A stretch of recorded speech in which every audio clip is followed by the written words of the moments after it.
তো আমরা রেজাল্টটি দেখার জন্য গুগল ক্রোম ব্রাউজারটি ওপেন করে নিব। দেন এখানে সার্চ করব এসএসসি রেজাল্ট 2025। তো সার্চ করার পরে প্রথম যে ওয়েবসাইটটি আসবে এখানে আমরা প্রবেশ করব, এডুকেশন বোর্ড বাংলাদেশ। তো আমরা এই ওয়েবসাইটে প্রবেশ করব। ওয়েবসাইটে প্রবেশ করার পরে আমার নেট একটু স্লো।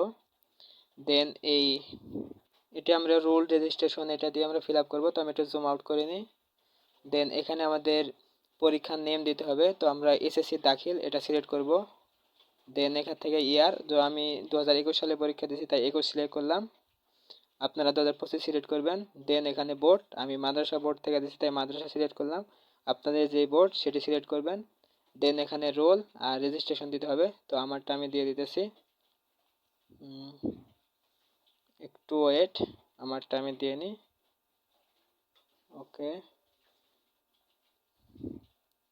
তারপরে একটু ম্যাথ সলভ করা লাগবে।